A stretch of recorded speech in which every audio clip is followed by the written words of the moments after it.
Salut à vous, merci de me retrouver, j'espère que votre semaine était cool. Il y a 15 jours, nous avions commencé cette série sur la géométrie sacrée mise en pratique, et nous avions créé les deux premiers solides de Platon, que sont le tétraèdre, quatre faces qui sont des triangles équilatéraux, pyramide de base 3, ainsi que l'hexaèdre, six faces qui sont des carrés. Donc on appelle également un cube. Si vous avez fait ces réalisations et que vous ne les avez pas postées, je vous serais reconnaissante de poster des petites photos de ce que vous avez réalisé en suivant le lien vers la page dédiée. Ce lien figure dans la description sous cette vidéo. Vous avez accès à la description en cliquant sur Afficher plus. Si vous n'avez pas suivi ces vidéos et qu'elles vous intéressent, dans la description également figure le lien vers la playlist Géométrie sacrée. Aujourd'hui, nous allons nous intéresser au troisième solide de Platon, qui est celui-ci. L'octaèdre. L'octaèdre, c'est 8 faces qui sont des triangles équilatéraux. Je ne vais pas le cacher plus longtemps, il s'agit de ma forme préférée. Elle me fascine complètement, et vous verrez pourquoi, puisque elle reviendra dans certaines vidéos d'expérimentation que nous ferons ultérieurement, notamment en assemblant les solides entre eux. Cet octaèdre, en langage vulgaire, on l'appelle une double pyramide. Pour le coup, une pyramide de base 4, vous voyez que sa base est carrée. Là où le tétraèdre était une pyramide de base 3. Double pyramide? En mon sens, c'est plutôt une pyramide qui est un demi-octaèdre. Mais si on veut être plus précis, c'est surtout la face visible d'une pyramide qui est un demi-octaèdre. Qu'y a-t-il au-dessous et qui n'est pas visible de l'extérieur? Je ne rentrerai pas dans ce sujet aujourd'hui, mais nous en reparlerons très probablement dans une prochaine vidéo. Cet octaèdre a donc 8 faces qui sont des triangles équilatéraux. Il a également 12 arêtes et 6 sommets. Et ici, nous constatons une correspondance avec le précédent solide de Platon qui était l'hexaèdre. Ils ont chacun 12 arêtes. L'octaèdre a 8 faces. L'hexaèdre a quant à lui 8 sommets. Qu'est-ce que ça veut dire?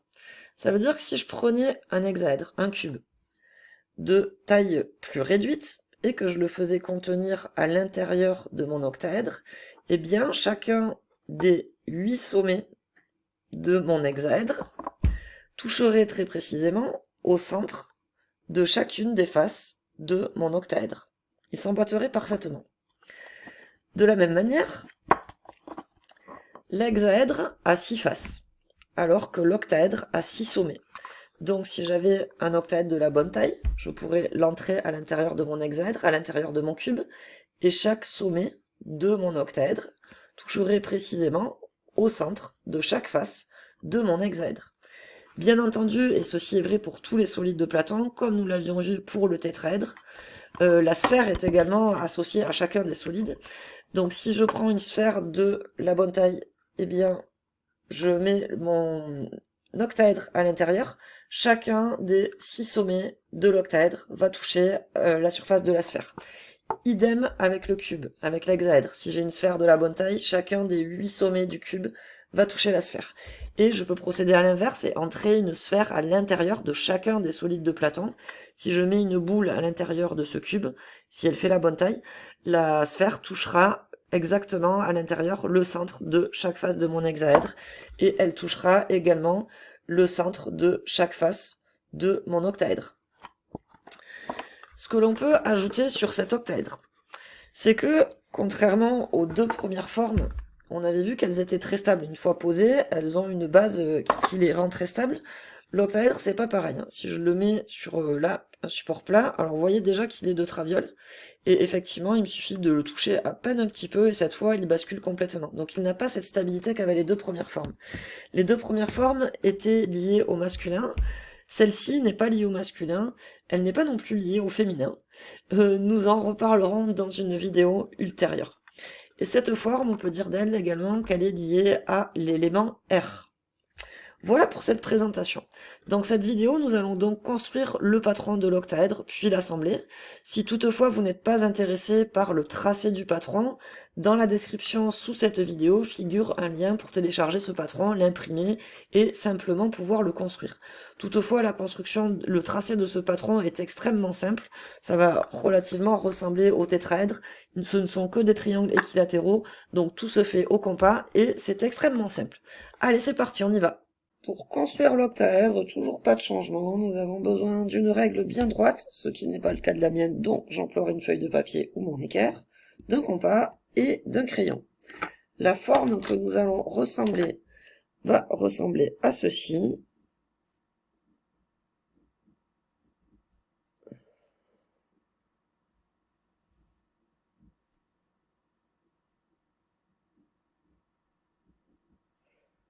Voilà les 8 faces de notre octaèdre qui seront donc des triangles équilatéraux.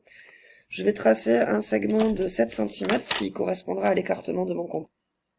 Et avec cet écartement, je vais aller me positionner ici, à partir du haut de la feuille, une petite marque à environ 7 cm. C'est juste pour avoir un ordre de grandeur sur la feuille. C'est pas grave si la marque est pas pile au bon endroit. Et à partir de cette marque, je vais tracer une ligne droite qui traverse la feuille. Donc là, on n'a pas besoin, comme pour l'exact, de mesurer pile poil en face, parce que si la ligne n'est pas tout à fait droite, si elle n'est pas perpendiculaire au bord de la feuille, c'est pas important. On a juste besoin, effectivement, que ce soit un trait droit, mais il n'a pas besoin d'être, disons, horizontal par rapport à ma feuille de papier, ça n'aura pas d'importance. Donc je trace cette ligne. La ligne que je viens de faire correspond, en fait, à celle-ci. Voilà. Ceci étant fait, je vais me prendre une petite marque, là, environ, par exemple, 5 cm du bord de la feuille. Cet endroit, ce sera le premier endroit où je vais planter mon compas. Et maintenant, c'est parti, on va presque tout faire au compas, si ce n'est qu'après, nous relierons les points. De cette première marque, nous allons tracer trois arcs de cercle. Un premier, alors, j'ai bougé, hop, un premier en bas, ici, pas loin du bord de la feuille. Un second en bas de l'autre côté, ici, et un troisième sur notre ligne. De ce second point, nous allons de nouveau tracer plusieurs arcs de cercle.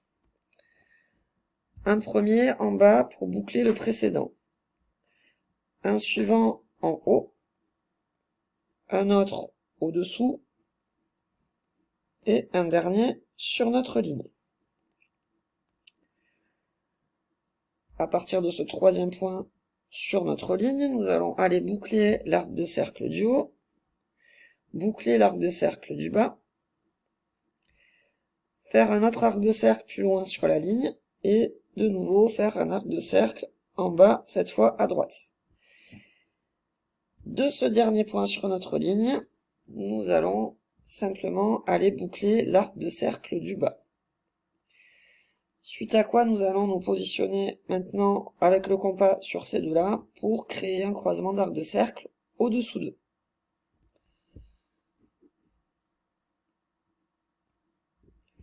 Alors de ce point, on va en avoir un autre à faire. Donc là, je boucle au-dessous et il faut que je boucle celui-ci qui est tout à gauche. Et voilà, nous avons tracé tous les points, donc un en bas, 4 ici, 4 sur la ligne et un en haut. Nous avons toute la structure de notre forme ici. Il ne nous reste plus qu'à tracer des lignes. Tout va fonctionner avec des parallèles. On pourrait par exemple commencer par ces trois-là, qui sont alignés. Et ensuite passer à la parallèle suivante, donc ces deux-là, ces trois-là,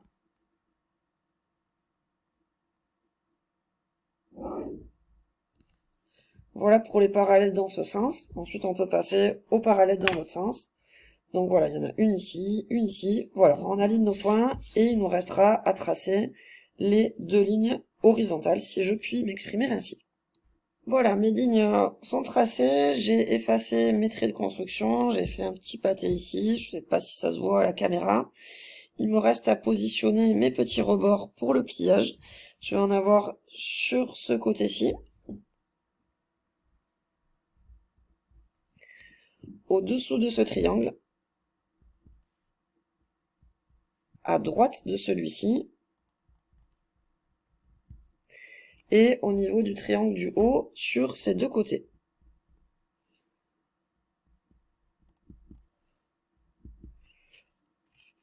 Et voilà mes rebords positionnés. C'est le moment de colorier la forme si vous le souhaitez avant que nous ne la découpions. Et c'est également le moment où moi je vais faire mes fameuses petites entailles, mes petites incisions sur le papier cartonné pour pouvoir plier facilement. Donc toujours pareil, des incisions, c'est toutes les lignes qui sont à l'intérieur de la forme, tac, tac, et toutes les lignes pour lesquelles il y a un rebord à replier. Après avoir fait les petites incisions au cutter, toujours pareil, on vérifie au dos du papier qu'il n'y ait pas d'entaille, et s'il y en a, on les répare avec du scotch, ça ira très bien. La forme est prête à être découpée. Voilà, ma forme est découpée, j'ai 4 papiers pour faire des listes de tailles diverses, très bien, et très peu de choses à jeter ou à mettre au feu. Pliage, comme d'habitude, moi je replie, c'est ma méthode, vers le bas, face à moi, vers mon bureau. Avec les petites entailles au cutter, c'est quand même hyper simple de faire le pliage. Hop, hop. Et voilà que cette forme va pouvoir être construite. Je trouve que c'est une forme qui a une facilité d'emboîtement assez déconcertante.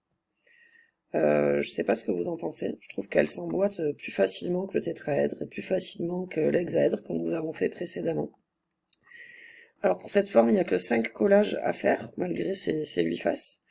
Et possiblement, je pense que les 2 premiers peuvent être faits avec du scotch à l'intérieur. Ça doit être gérable de s'insérer pour faire les 2 premiers avec du scotch. Et donc il y en a quand même 3 qu'il va falloir faire avec de la colle.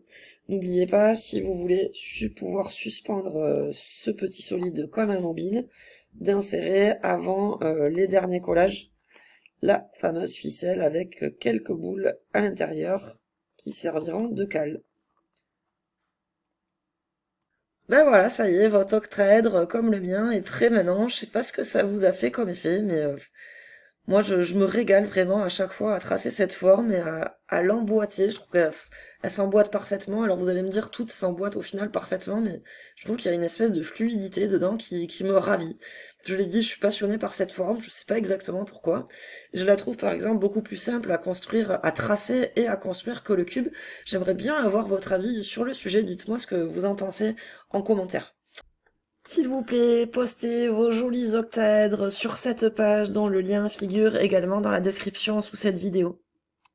Voilà pour cet octaèdre, et dans la vidéo suivante, qui suit aujourd'hui, nous allons construire le 5e solide de Platon. Nous allons sauter le dodécaèdre parce qu'il prend pas mal de temps à construire, et nous allons construire l'icosaèdre. Vous allez voir qu'on va se retrouver encore un petit peu dans le même schéma que pour le tétraèdre, et pour l'octaèdre, quelque chose d'assez simple à construire, et qui s'emboîte de manière assez magique.